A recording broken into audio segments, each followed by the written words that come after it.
Good morning, everybody. Good to see you again.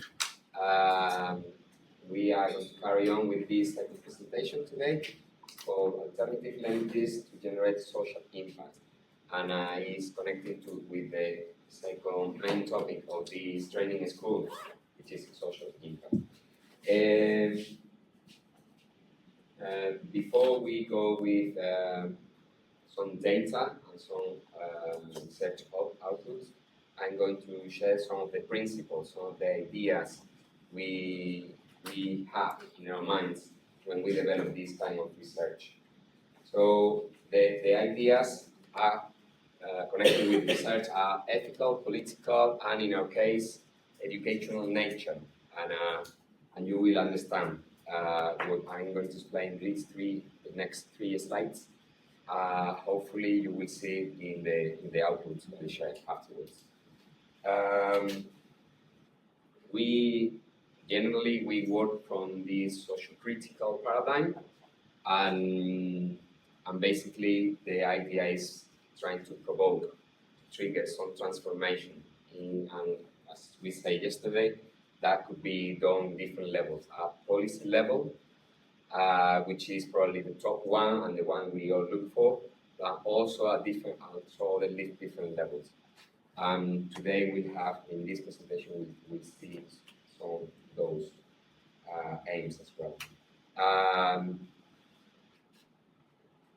The research in social science is trying, at least for us, trying to get a better society. We try to, with the knowledge we developed, we try to help to improve our society in different ways, bringing or improving or incorporating elements to increase social justice, inclusion, etc. So this is the way we understand.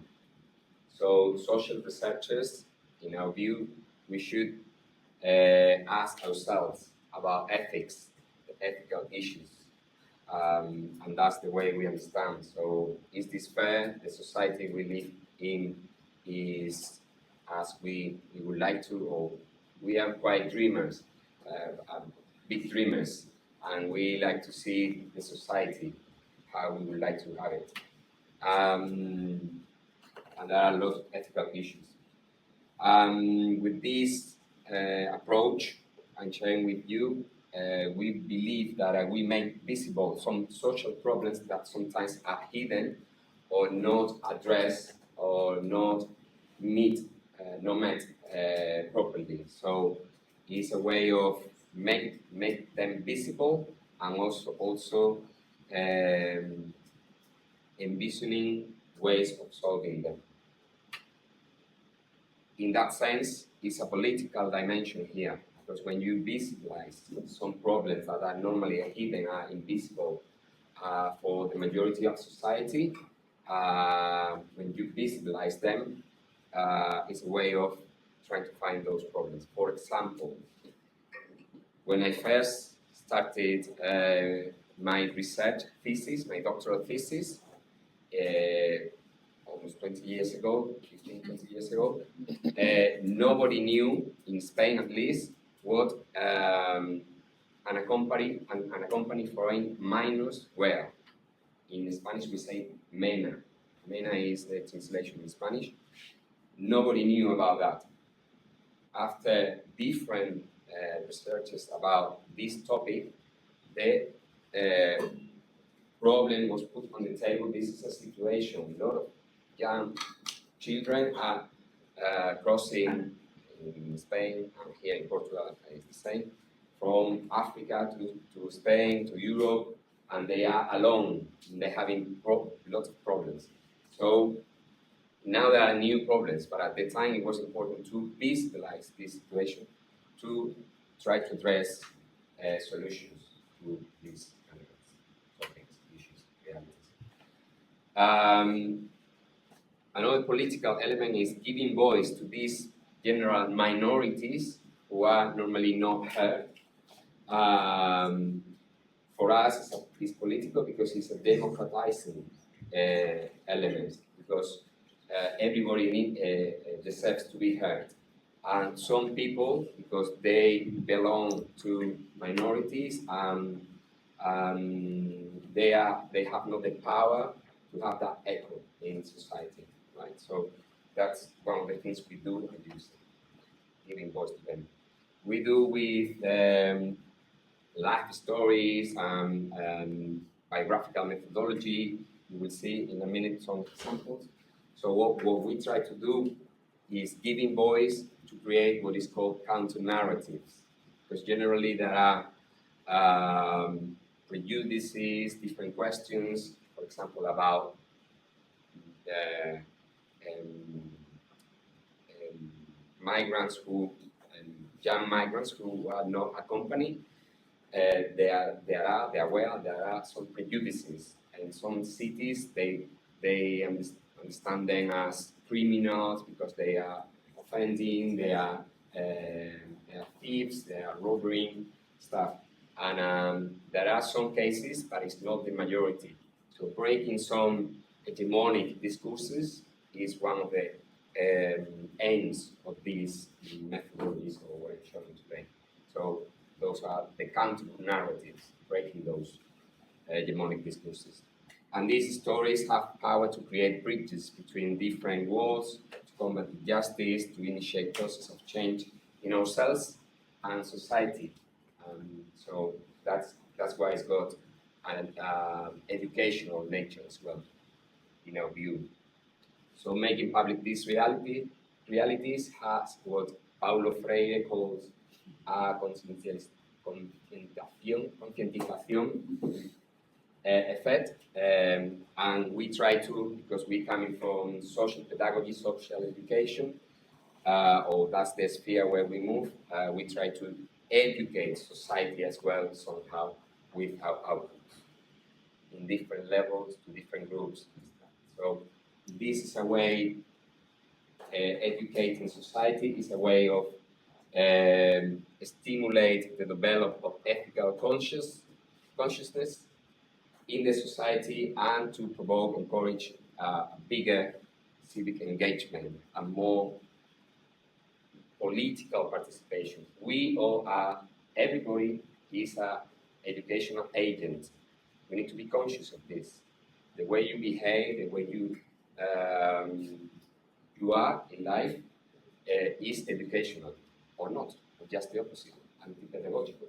So depending on, but you need to have this clear. All of us need to have this clear. In a way, this approach contributes to the emancipation and dignification of these people, of the people experiences this right? So these are the principles, and I hope you understand them a bit better with the examples that we're going to show you, the outputs we're going to share with you. So basically, what all we're sharing today here is coming from this very last project. We finished in 2022. It's called the Lima project. I'm going to ask Professor Isabel Bernedo. He is part of this project, and I already told her that if she wants to add anything during my presentation, please do it. Just talk. So the Lima project is the acronym. Lima means learning from the margins, and the subtitle is Social Inclusion of Highly Marginalized Young People in Urban Settings. It's an Erasmus Plus project that lasted 3 years and a half, pandemic in between. We're still doing things from this project because the Erasmus Plus projects, I quite like them because they require action and participation. And what I heard last night from your presentations, and I'm sure the presentations you are sharing with us after the coffee break, will be in this line, which are incorporating some kind of actions. We were talking about models, and participation as well. So the research is not just a contemplative research. So I think we move forward, and now is research that it wants to provoke something else. So this is the project that some of the outputs coming from this project. So this project was the partners of this project came from these three countries: Denmark, Sweden, and Spain.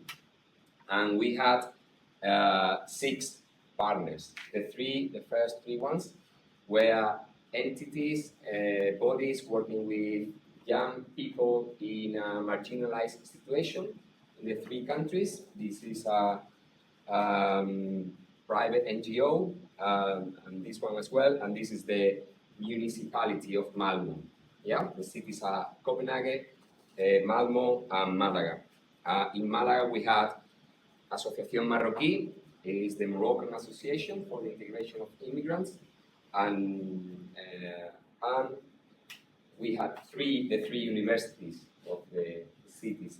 This is the University College of Copenhagen, Malmo University and University of Malaga.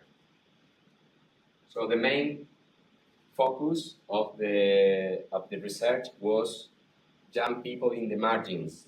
Is learning from the margins. We are very proud of the from the margins because we were in the margins with them. No, we picked some data and we left, and we don't care about you.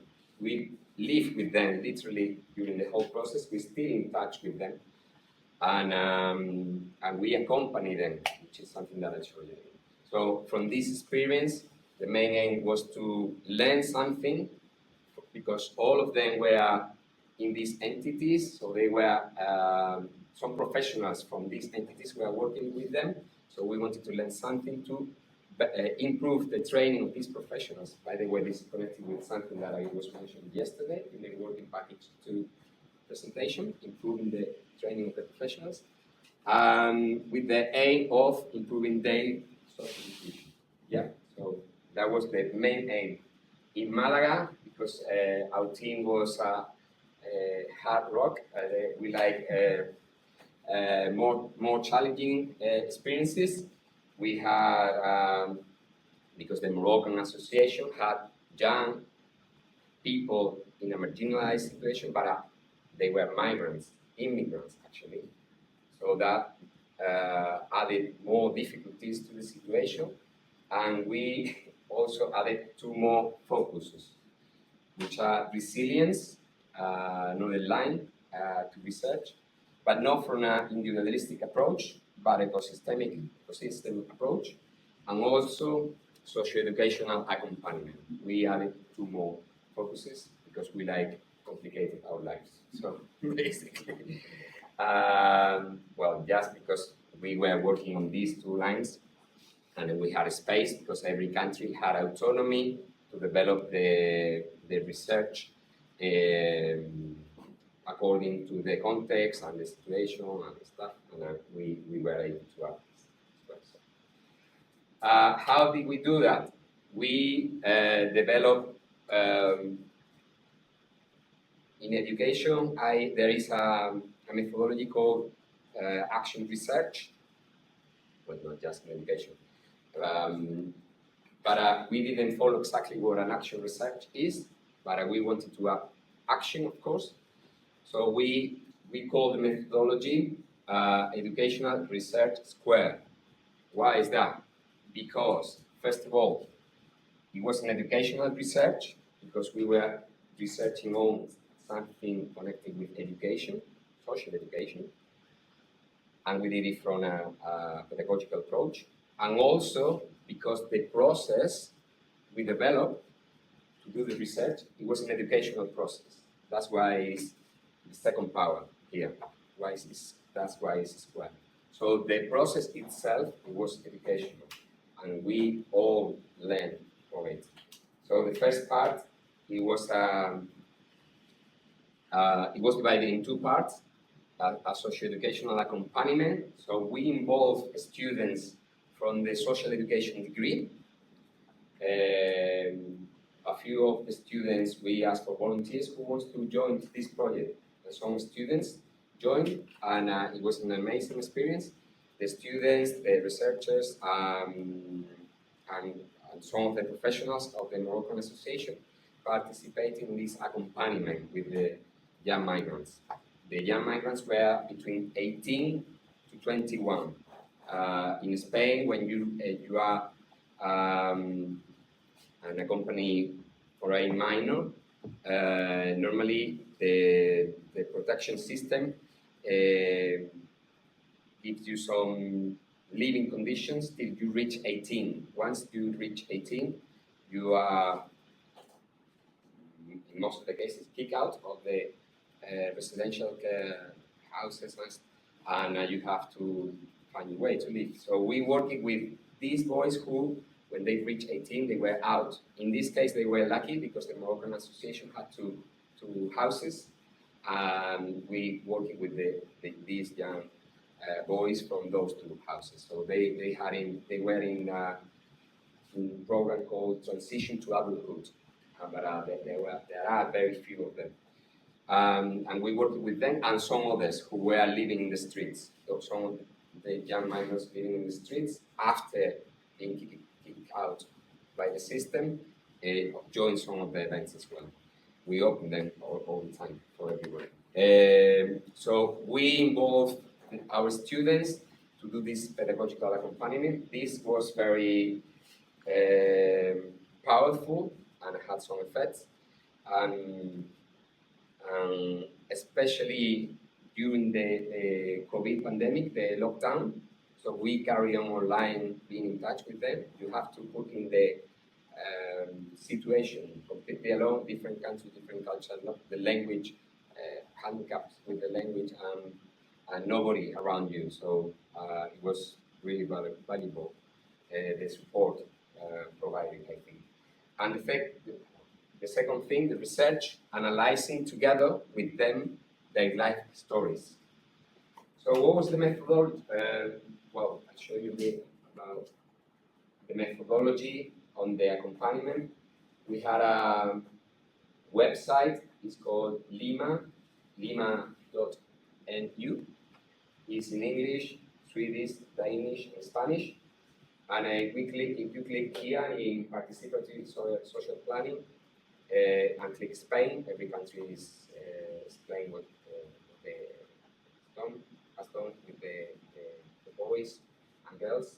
In our case, we had just boys because the two houses were males, because there were not so many girls.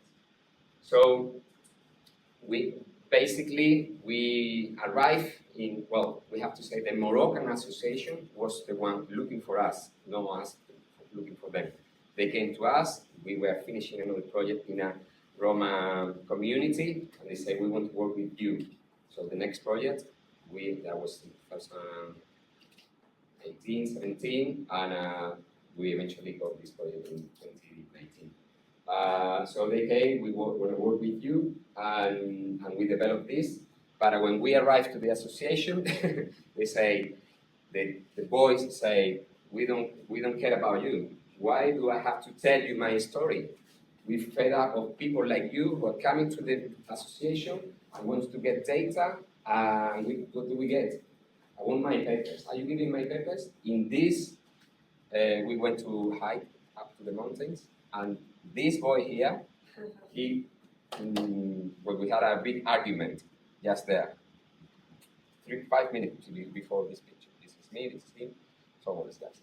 And he said, I'm not going to help you at all, and I don't want to be in this project, and you're not going to give me the papers. And we say, yes, we're not giving you the papers. Giving the papers is the legalize the situation because they are immigrants. We say, no, we're not giving you the papers, but are we going to be with you during the process? We're doing a research, trying to create knowledge to improve your situation as well, the professionals and your situation as well. Nowadays, this guy is one of the closer ones. I keep in touch with most of them. He's very close to me. I meet him from time to time. He got married a couple of months ago. He invited me, but we had I wasn't able to go, but we set a close relationship, and I'm very proud of this. Probably this is the most rewarding experience that I have apart from this. So what did we do? How did we do this accompaniment? We say, all right, because we found this reaction from them, we say, we cannot start working. Let's do the your biography now. We know in social education that we need to start setting, constructing the relationship. And that's what we did. And because it was an educational process, so we want to be with you at the beginning. We'll do the research. What do you want to do? And we started doing leisure activities, hiking. One of them say, I've never been in a museum. We organized, we went to a museum, this guy here. We went to the Malaga Museum, very new at that moment, and we did some other activities. So, and we were little by little with our students creating the atmosphere and the whole situation. We want to play football. We play football with masks. Here we have the students, the researchers, the professionals, and play football. And it was amazing. The football game was good, but this was the moment when we had the sandwich just there, creating that social educational accompaniment. That's where the bonds were created. And some of them, some of the young boys with our students are still in touch because these had an inclusive purpose as well. So one of them in a focus group, one of the young migrants say, I feel good with the project because now we are as a family. Now everyone has one more family. So that was the process we developed. And we also create pairs, working pairs. So this is young migrant, one of our students, one of the young migrants. So this in the faculty, one of the days after these leisure activities, let's go and analyze your life stories. Yeah, so they working in pairs here. You can see them working at the faculty in Malaga, working with them. So this was the social educational process with them. I like these projects because on weekends, for example, we go for a coffee or watch football, and we don't feel alone. They are totally alone in the house. Or when you run out your patience and feel bad. So this happened. Thanks to the project, we're going to play, we have fun. So they have kind of a family, they say. Well, this is just the process. This is the website. And this is the methodology on the research side. We use a technique called lifelines. This is real lifeline with one of them. So basically, it's a line where they're telling you the story. I can see that you have people down, so you know what the methodology is. And for example, Morocco, no trabajo, bad life. It's literally written with them. Yeah. So from here, we develop the videos. I'll show you in a minute. So at the average, we had 4 interviews, biographical interviews with each one of them. And we had an average of 32 interviews, in total 32 interviews with biographical interviews. Apart from those interviews and the lifelines, we did some swap with the professionals. You know this technique? Yeah. Focus group with the professionals, a focus group with the university students, and the university students did a critical diary about the experience, and that was used in a subject, and the teacher marked them. And they got an extra points for that. And some videos and photos from the process. So, results, here we go. That are the traditional scientific academics results, but we also went for social educational results as well. So, and that's what I'm sharing today here. In the traditional ones, different conferences, doing different presentations. Some of the publications. This one is from Professor Bernedo here, very recent, and we also have some other publication in progress. So we work so much in the action, in the transformation, in the participation, that we actually didn't have too much time to all of this, but we're doing it now. And how about this? Well, now you see the products. One of them, the products you're going to see now in a minute, we have taken them to the faculty. This is this year with my students of the social education degree, bringing one of the professionals in the Moroccan Association. He is an amazing social educator.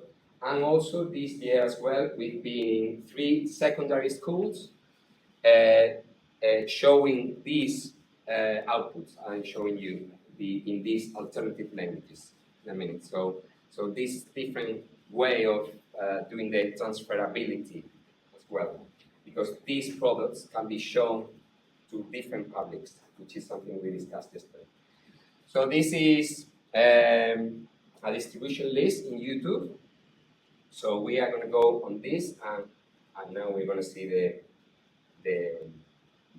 those outputs I'm going to share with you.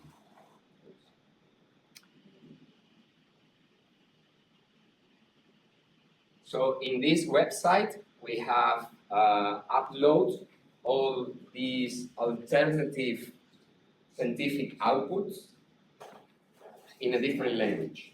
Yeah. So here you can see most of them are subtitled in English. Yeah.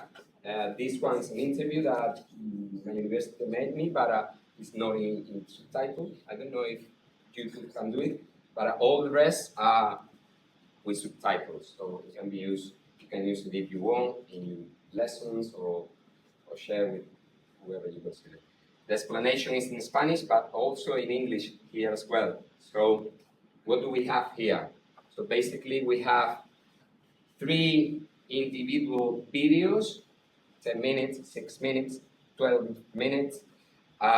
These are individuals ones. We need opportunity. The title of this one, we need opportunities. We are people looking for a good future. This one is a group video. In the ones before, each boy is telling his story. Here, 3 boys are sharing their stories, their migratory experience, and all of this was analyzed afterwards. This is just 5 minutes. And afterwards, we can find 3 audiovisuals. We are going to see one of those videos. This is some paintings made by well, it's not a professional painter, but it's a teacher in secondary who is an educational illustrator. Can you say that? Who helped us. He collaborated with us, Francisco Rios, and he basically translated some of the ideas some of the testimonies, literal testimonies of the young migrants in the stories, and also in a focus group made with them to make sure those drawings he was doing were representing what they meant. Yeah.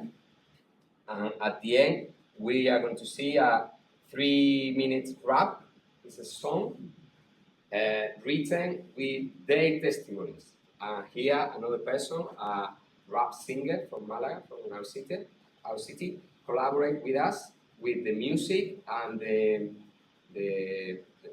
reading, the poem to make the reading, we say, of it. But the letter, and we'll read the letter and hear the music, is from their testimonies, from their stories, and they, with our students from the faculty, they work all together and they ultimately did this, right? So the idea now is we're going to watch a little bit of these documents, 3 documents, and I want you to tell me at the end, after watching them, I'll ask you if you are understanding the situation differently to now.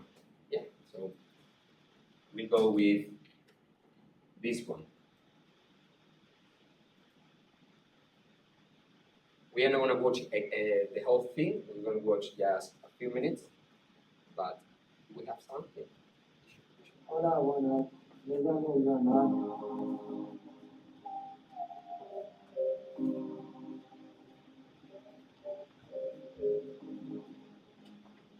El maestro, el maestro de la nada.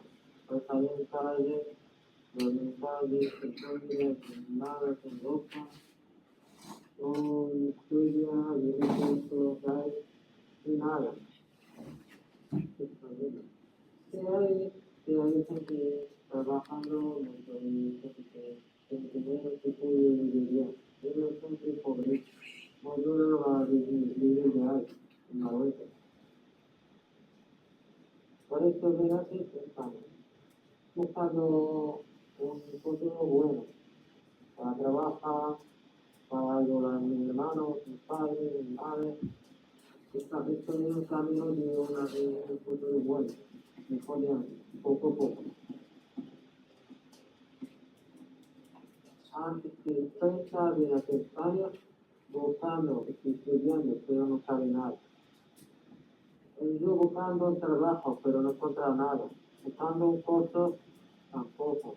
Trabajando un poco en campo, cualquier campo, obra, villas, todo. Estoy comprando y trabaja todo. Pero luego, ahí va un poco para cuando 7 euros, que 5, que compras con 7 euros. Yo no compras nada. Entonces, no voy a pasar allí.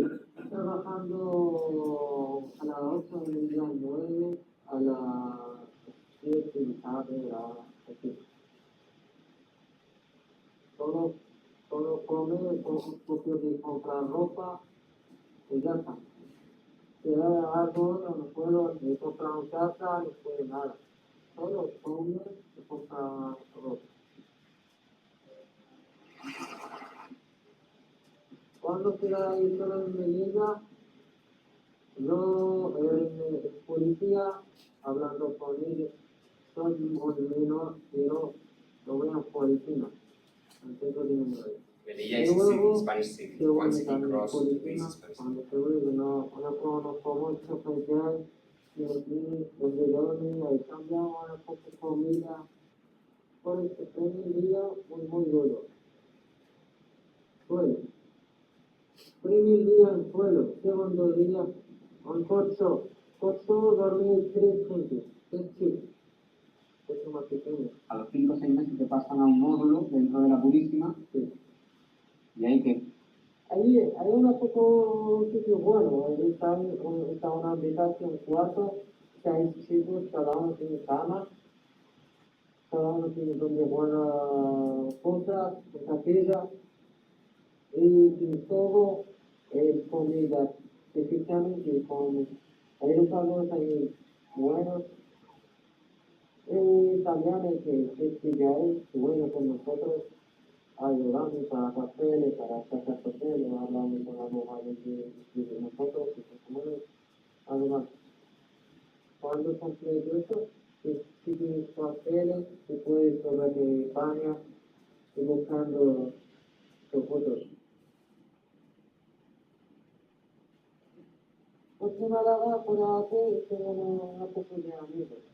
Yo tengo menores y de mi país, de Madrid. I'm going to go forward because it's a bit too long, but this is giving us an idea. Sometimes we don't think in the background. They are prejudices. The acronym in Spain, MENA. MENAs are thieves, they are stealing, they're criminals, they're here just to rob, they are very dangerous, they are creating a very dangerous society. In Spain we have radical right-wing parties or political party who did a public campaign saying Your grandmother has a pension of 700 euros.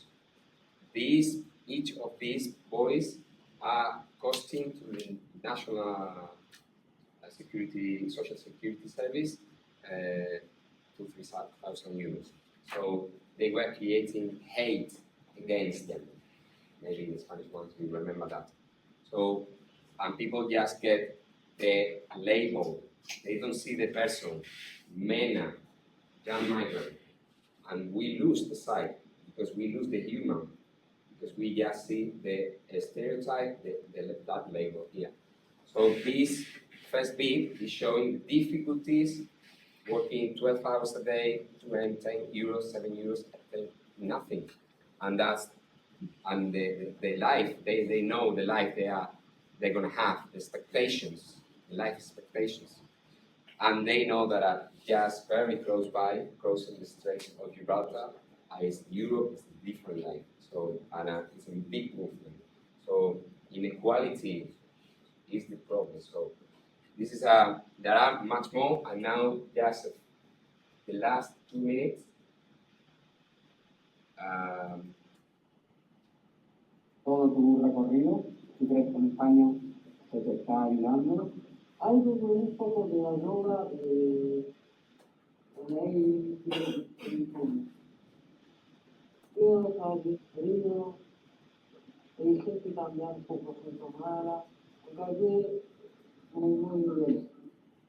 Pero en casa, como ahora, ya haces bien, con mi casa, dormir, comer, tengo todo, cama, todo, tengo pintura, comida, también, ahora me cuenta, como todo.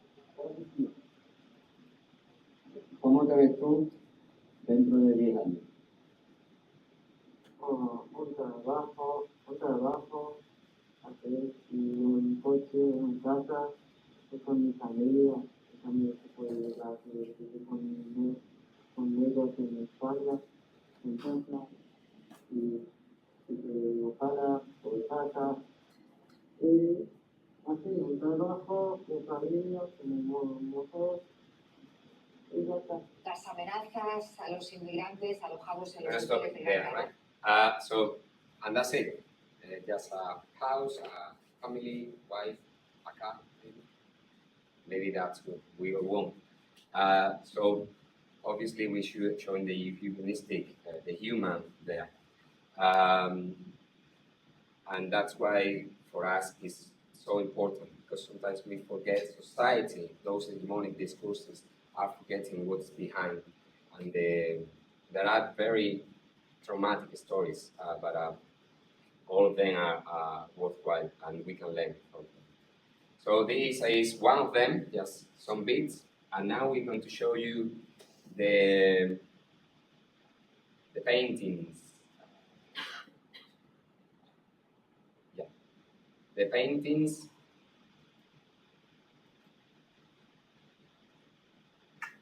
made from their testimonies as well.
when we use these paintings, we normally say this is like visiting a museum.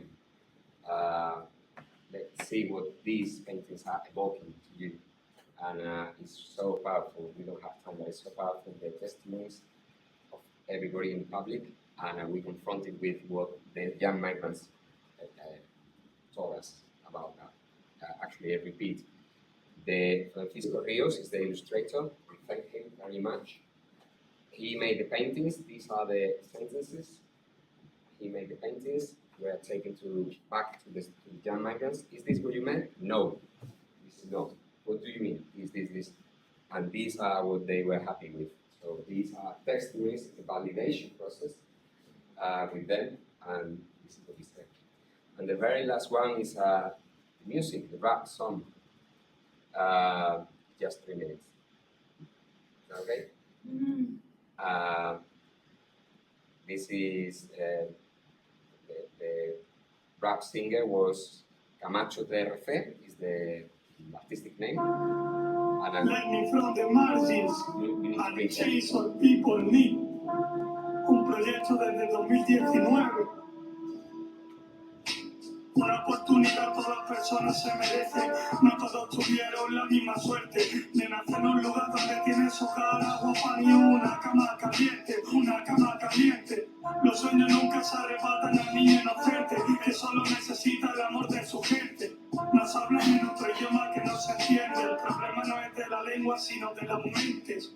Viajar a otro continente llenos de ilusión por más que miente, haciendo creer que habrá acogida, pero al cumplir 18 el sistema hace como si ellos no existiesen. Y el educador no consigue acompañar, que más que una labor es una señal de identidad, el poder ofrecer su compañía a los demás, siendo el chepo de la travesía permite avanzar. Tristeza y frustración por no poder trabajar, por unos papeles que no hay manera de alcanzar. No bajamos la mano ni dejamos de luchar. Tenemos mucho apoyo y lo vamos a lograr. Hay gente que arriesga su vida para conseguir una vida mejor y pasan días en el mar sin agua, sin comer, muertos de frío debajo de un camión, luchando por aquella meta se llama ilusión. Soñador ajeno a políticas y banderas, excluidos a través de barreras. Marcha varios días en alta mar, solamente teniendo como acompañante una patera. Necesitamos un poder cuando hay dificultad. Ojalá nuestros sueños se hagan realidad. Nunca digas nunca que la verdad. Esta canción demuestra que se puede esperar. La ilusión de esos niños que lloran al despedirse de su familia porque el miedo no la abandona. Siempre hay problemas que no se solucionan, al igual que la pescadilla que se muerde la cola. Buscamos una nueva vida por necesidad, dando todo lo que tenemos y mucho más. Mundo de guerra pero corazones llenos de paz, viendo la luz en una oscuridad llama realidad. Y con este lema transmitimos que los márgenes se superan. El espíritu de fortaleza nos acompaña en esta carrera. Como dijo el proceda, viento en popa toda vela. Necesitamos un poder cuando hay dificultad. Ojalá nuestros sueños se hagan realidad. Nunca digas nunca que la verdad. Esta canción demuestra que se puede prosperar. Necesitamos un apoyo cuando hay dificultad. Ojalá nuestros sueños se hagan realidad. Nunca digas nunca que la verdad. Esta canción demuestra que se puede prosperar.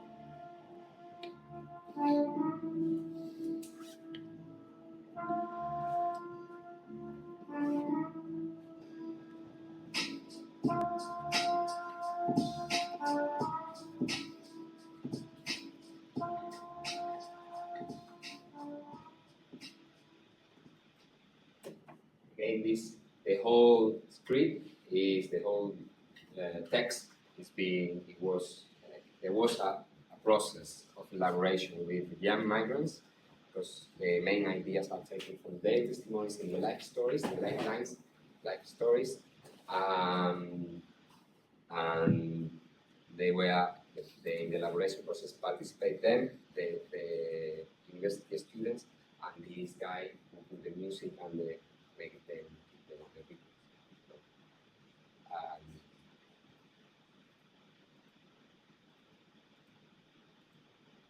think that's it.